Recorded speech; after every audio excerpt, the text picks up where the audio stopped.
great set of questions you're asking about Bitcoin, and that opens the door to a deep conversation about money, technology, freedom, control, and power. Let's break it down clearly and simply. Hash. What is Bitcoin? Bitcoin is a decentralized digital currency that works without a central bank or government. It was created in 2009 by an anonymous person or group using the name Satoshi Nakamoto. Key features: decentralized, no government or single entity controls it. Limited supply, only 21 million bitcoins will ever exist. Blockchain-based, every transaction is recorded on a public ledger called the blockchain. Peer-to-peer, you can send it directly to someone else, like digital cash, without going through a bank. Why would people be afraid of Bitcoin dominating? 1. Loss of government control. Governments control traditional money. If Bitcoin replaces national currencies, central banks can't print more money to manage economies. Governments lose control over monetary policy, which they use to fight inflation or stimulate. 2. Taxation becomes difficult. With Bitcoin, people can move wealth across borders anonymously or hide it more easily. This makes tax enforcement harder, which is a big concern for governments. 3. Threat to banks. If people use Bitcoin to save and transact, banks become less relevant. No need for intermediaries. 4.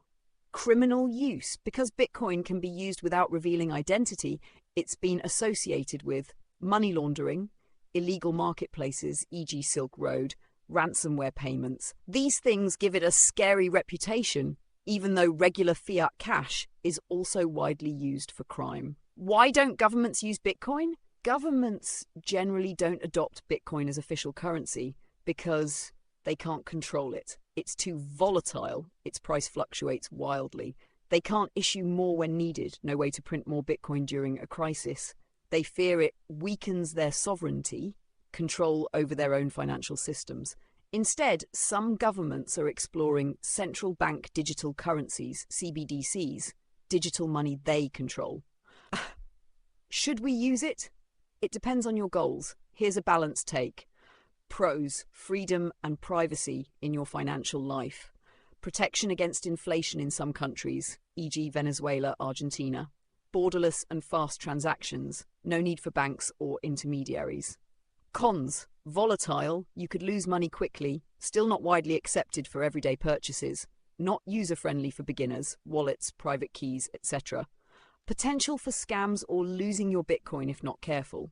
Some use it as a store of value like gold, a hedge, others speculate on price, and a few use it for ideological reasons, to resist central control. What's scary about Bitcoin? Here are the main fears people have. 1. It might undermine governments and economies if it gains too much power. 2. Total loss of your funds if you lose your private key, there's no forgot password. 3. Extreme price volatility can gain or lose 20 cents plus in a day. 4. It could be outlawed or restricted, like in China. 5. It may become obsolete if a better technology replaces it. Final thoughts. Bitcoin is like the Internet of money, a revolution that challenges how we think about value, trust, and freedom. It's still evolving, and people are split between seeing it as a tool of empowerment or a threat to global stability. If you're enjoying the content, go ahead and hit that subscribe button, drop a like, and leave a comment. I would really appreciate it. I love hearing what you think, Hank, and your support helps the channel grow big time. Thanks for being here. It means a lot. Let's keep